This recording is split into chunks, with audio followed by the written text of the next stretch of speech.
Morning guys, we're here at Kusina China, SM South Point. I'm with my co-host Lawrence. Hi guys. Our chef, Chef Lando. And today we have our special guest, one of our regular customers, Suki, kumbaga, Mr. Ryan Sion. Okay, today,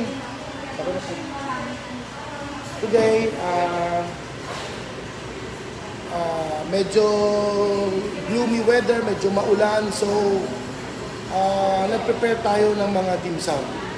No? So first, we have the fried spring roll. We also have the Thai pao, the big siopaw, jumbo pao. No? Then, we have spare ribs tausi. We have a chicken feet. Then, we have bean curd roll. And we have this meatball congee.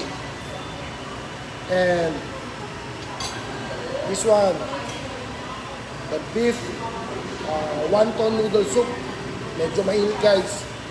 Hindi ko mataas. Okay. First, napakilala ko na sa inyo, one of our suki, Mr. Ryan Sion. Ryan, kamusta ka naman? Okay naman. What keep you busy during pandemic? Luto, home cooking sa bahay. Good. So, nasa sa isang linya tayo. Pare-parehas tayong mahilig magluto, mahilig kumain. Okay. So, first, right, in-invite kita kasi mula nung Quezon days pa natin, nag-start pa lang si Kusina China, you are one of our suki. So, medyo familiar ka na sa food natin. Now, sa ngayon, gusto ko matikman mo lahat ito. In that way, medyo ang mga televiewers natin magkaroon ng mga ideas, no? Kung ano-ano yung mga dim sum natin, and also kung ano-ano yung distinct taste nila, which makes us different from other dim sum restaurant or Chinese restaurant, no? So, sige, umpisa natin. Maybe, let's try with gusto nyo, unahin natin ang beef wonton noodle soup, no? Kasi medyo maulan-ulan. So, perfect talaga yung combination natin ngayon, no? Noodle soup and congee, then dim sum. So, Lawrence, are you ready? Yes, ready. Okay, so paunahin natin ang guest natin. Tayo mag-serve kay Mr. CEO. Thank you. Okay. Kita mo naman yung beef natin. Oh. Talagang beef, no? Then, may litid-litid pa. No? Also, this one I think hindi natin nilagyan ng wonton. It's totally beef noodle lang. Beef brisket noodles lang.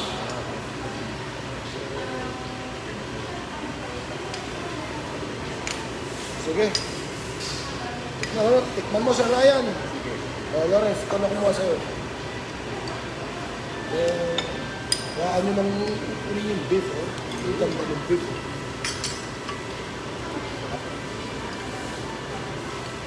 Ano sir, kamusta yung lasa? Ipakita mo sa televiewers natin kung ano, Tingnan mo yung beef natin, oh. Very tender.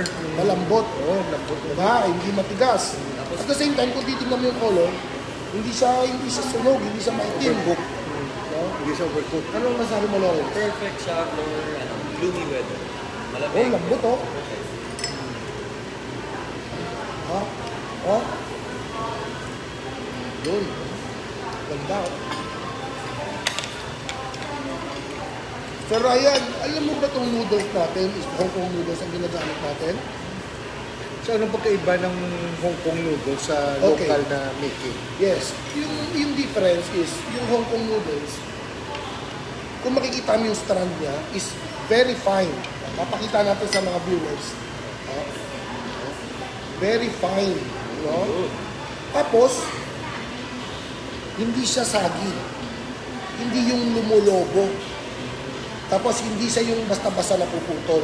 So, tingnan mo ha, pag nilagay mo siya sa ano, lagay mo sa bowl. No? Ang difference, pag kinagat mo,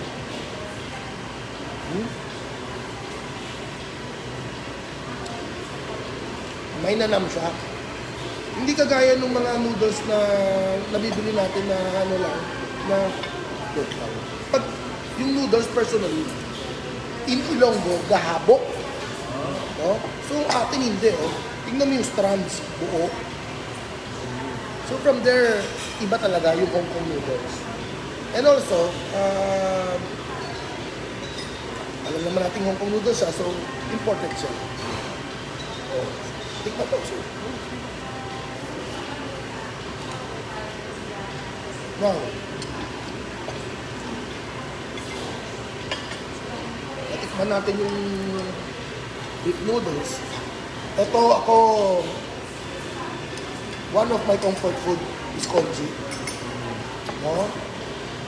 Siyempre, sa panahon ngayon, ang tao, takot magsalita na, I'm not feeling well dahil sa COVID. But, hindi maiiwasan ng isang tao na napapagod siya.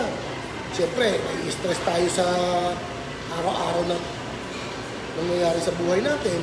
So, although pagod tayo, hindi natin masabing not feeling well dahil takot tayo. But, no? Ito. Itong congee naman natin, no? So, may chips siya, may garlic, may spring onions, then may fresh egg. This congee is meatball congee, Sir Ryan. No? So, imimix ko, ha? Okay, Lawrence. sure. Imimix ko. So, makikita mo, Ay, may meatball. yun. Now, itong meatball natin, Sir Ryan, hindi ito yung nabibili. Freshly made natin to. Yun nga sabi ko, sa kusina-sina, freshly made tayo, freshly cooked. So, matatry mo, makikita mo yung difference once na kumain ka. Lagyan kita sa Ryan para masubukan mo. So, lagyan kita ng congee, ng meatball.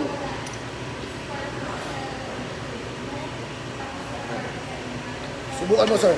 Lawrence. Is Lagyan din kita ng isang meatball, ha?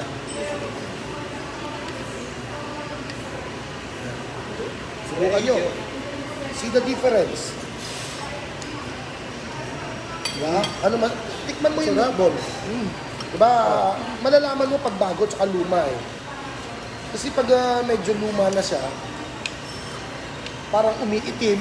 Other than that, tignan mo, makikita mo yung meat. Kita mo sa televiewer natin yung meat. No? Iba yung meat, eh. May ano siya, eh. May parang may crisp. Isa na, ano, humihiwala yung sa laman. Hindi yung durog. No? So, see, ito guys. Guys, ito yung meatball natin, no? Papakita ko sa inyo, ha?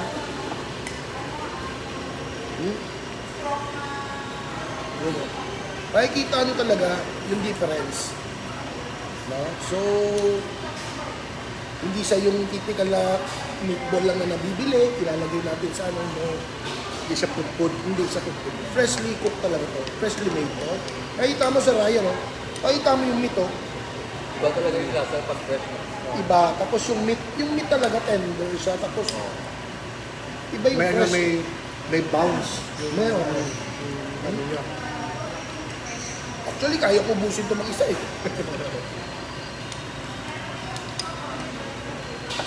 Okay. Now, medyo marami-rami pa tayong dimsum, no? Para makatuloy-tuloy tayo ng kain.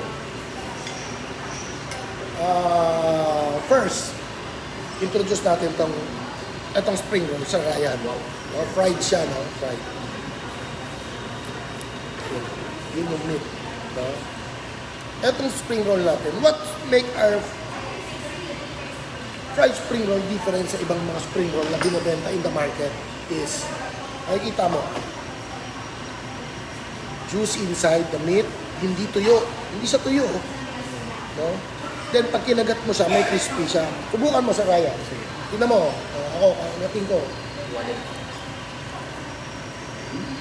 Ha? May sauce to or Yes! pwede mo kainin na. Paired with the sweet and sour sauce. Oh, okay. Try nyo.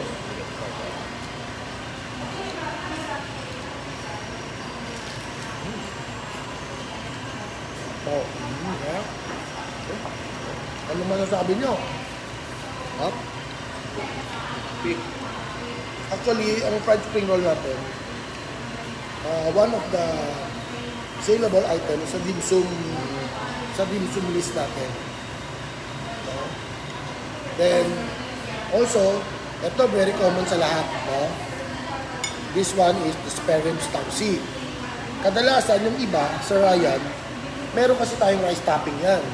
So, but today, dahil pika-pika tayo, yamcha ang dating natin, dimsum muna tayo. So, pika-pika muna tayo. But, sa regular, meron tayong rice topping yan. So, very famous ito. See? Yan yung meat, no? Nakikita ninyo, oh. It's all meat, may konting taba lang. Ito yung perfect na spare ribs spicy. No? So, try ninyo. Isa pa, tingnan mo yung kulay, hindi maitim. Alam mo bakit hindi maitim sa Ryan? Bagong gawa. Kasi sir, pag yung spare ribs, lahat naman ng dimsum. Pag, siyempre, matagal mo na siyang in-steam, nakatenga lang yan, hindi siya nabebenta o hindi napupush, kadalasan nangingitim siya. So, iba yung iba. Ito, pag order natin, bagong steam, sinerve, makikita mo yung difference. Makikita mo talaga, hindi sa, yung iba kasi sa Ryan, nangingitim yan eh. So, subukan mo, Lawrence. Tignan nyo.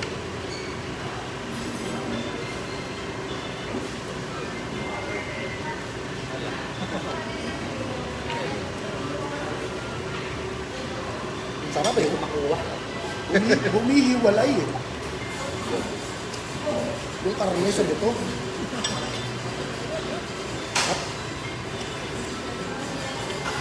Ano sa Ryan? Ano masasabi mo? Ako may masasabi ako. Ano? Kulang guys. Kulang ng guys. Mamaya ka na mag-rice. Mamaya ka na mag-rice. Isa pa.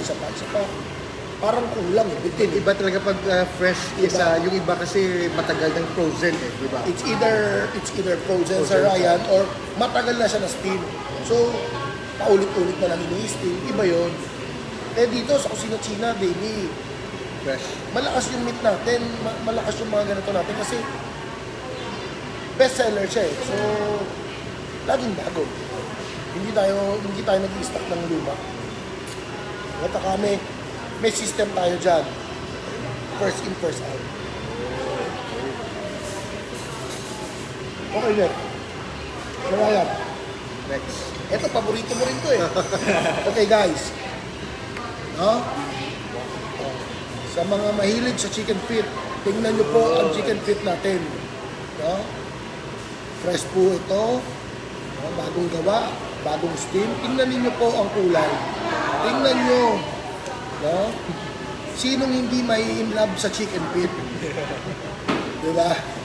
So, sige, para ano natin yung mga viewers natin, tikman natin. Then, kayo mag-explain. Anong ano mo? Sige, Sir Ryan. Go ahead. Laki. Laki. Laki, oh. Yun, no? Yun, no? Lawrence.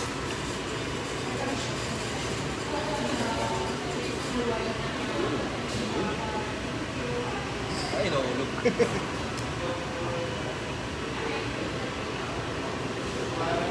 Sa mga mahilig sa chicken feet. Para sa inyo to. Guys, chicken feet.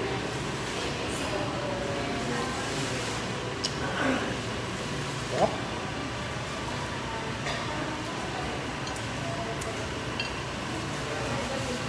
Yung sauce, may konting anghang. Sarap. Ang sarap ilagay sa rice. Parang gusto ko na rin mag-rice. Pero wag. May noodles at may congee tayo. Wag.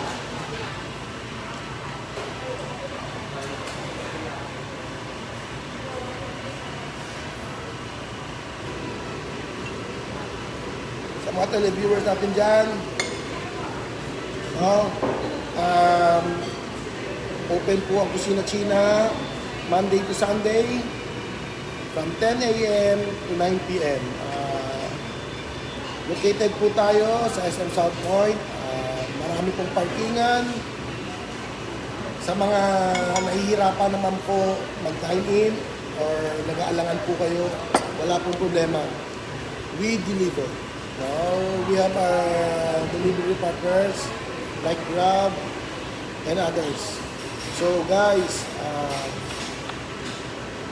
pag gusto nyo ng Chinese food,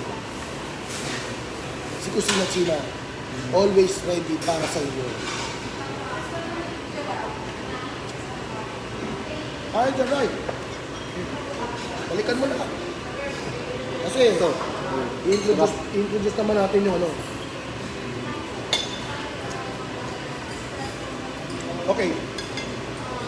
Sir Rai, na-introduce na natin si spring roll, no? Chicken feet, si spare ribs. Pero, meron tayong mga customers na medyo mahilig sa may veggie. Pero it's not 100% veggie. No? Pero parang yung spring roll natin, di ba? Meron din tayong, eto, introduce ko sa inyo, guys. Eto. This is bean curd roll. No? May sauce po siya, brown sauce. No? And isang order, 3 pieces siya. No? So, mabenta rin to sa Raya. Actually, may mga customers tayo na familiar kasi sa bean curd roll. No? So, let's try. Yes, Raya, unahan mo. Lawrence, Jera. Tingnan ninyo. Ipakita mo sa televiewers natin. Yan, no? Laki, di ba? Laki.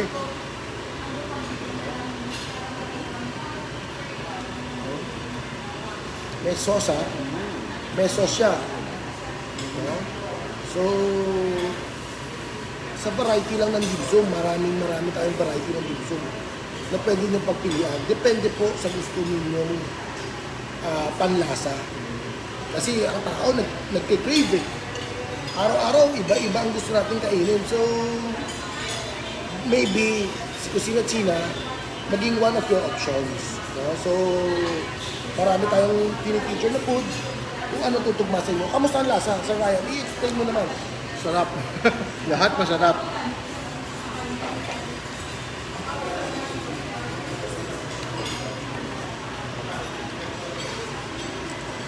Now,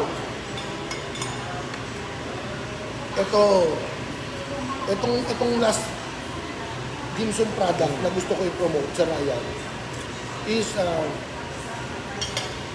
Thai Pao. This one, it's Thai Pao. Anong pagkaiba sa Yes. siopaw Okay. at Thai Pao? Yes, magandang question yan sa Ryan. Ito, Thai Pao. Yan. Nakikita ninyo, anong compose ng Thai Pao? Inside of it, may salted egg, no? May meat, may black mushroom, may pork, and may vegetables. Okay? So, kinawakan ko to, ako na to.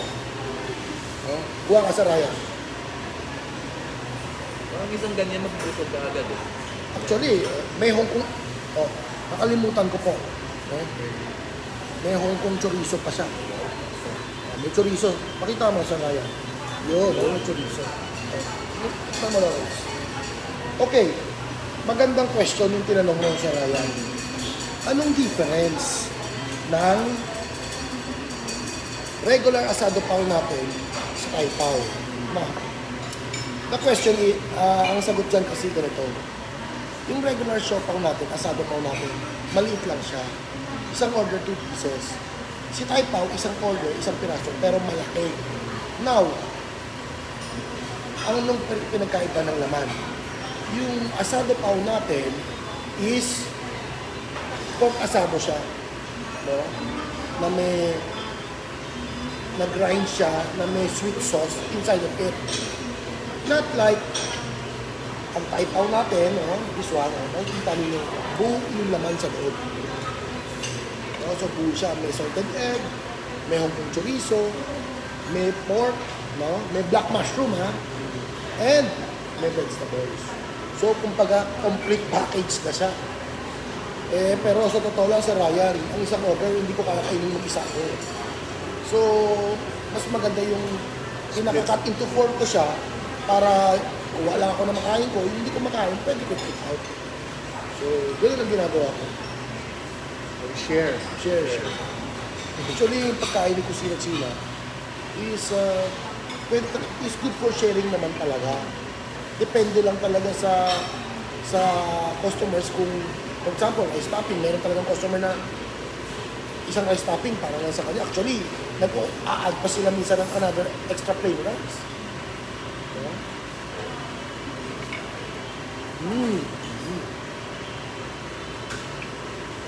Iba talaga sarap.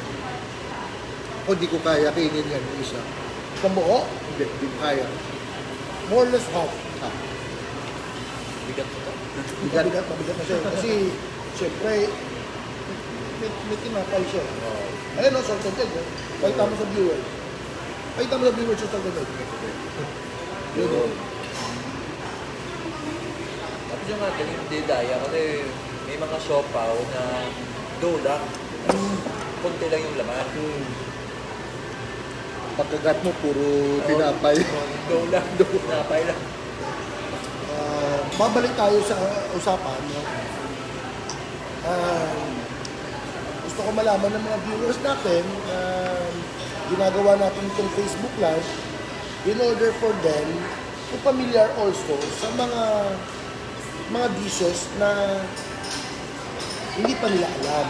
No? So, more episode coming, so ibang food na naman ang i-feature natin. So, sa ngayon, dahil sa weather, medyo gloomy weather, present natin is yung congee, noodle soup, and assorted ginsan. No? So guys,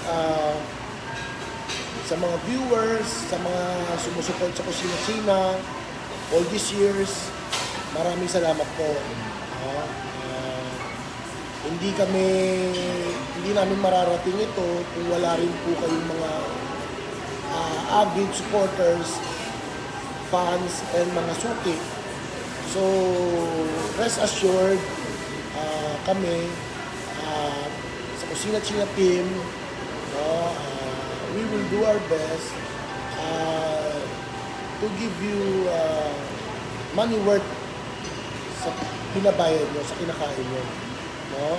Alam naman natin lahat, ang Kusina China is authentic talaga yung gusto natin i-serve and i-promote ng mga food. No? Ako, ever since, hindi ko talaga style na para lang ako mag-profit, kailangan ganito.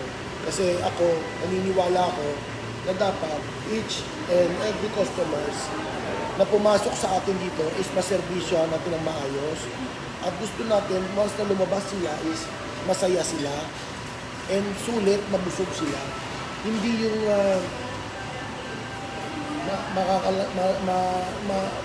makukuha lang natin yung ano nila, yung payment nila, wala na tayong pakialam. Ayaw natin ng gano'n. Kasi we believe restaurant business is a long-term business. Hindi siya pang one-time time. So, it will take months, years for you to capture the market. Especially, alam naman natin kung gaano kahirap ang sitwasyon ngayon. Especially during pandemic, no? Yung iba nahihirapan na mag-cope up. So tayo, laban lang, no? Laban lang, sa kanya natin isipin yung kita or whatever. Ang mahalaga is ang each and everyone, customers, guests, are happy. No? So from there, we can move on. So, malalagpasan natin lahat ito. So, guys, maraming salamat sa inyo. Sir Ryan Sion, thank you for coming. Thank you. Thank you, bro. No, sana supportahan niyo po kami. And more foods to come. Sa mga viewers, maraming po salamat sa pagsuporta nyo. Hindi ko man kayo mabati isa-isa, but keep safe. Keep safe lang po. Laban lang tayo. Kaya natin lahat ito. Battle Wheel, kaya kami. Okay. Thank you guys for watching. Bye-bye, guys. Please like and subscribe our Facebook page, Kusina China, my YouTube channel, Mr. Kusina China. Sa YouTube channel ko, Mr. Kusina China, doon naman, Sir Ryan, is tinuturo natin yung basic kung paano lutuin yung mga dishes natin. So, kung gusto niyo magluto sa inyong pamamahay, may mga binibenta po tayong sauces dito sa store, which is ang gagamitin niyo para kayo mismo masubukan yung pagluluto sa inyong pamamahay. Okay guys, thanks. See you again. Bye.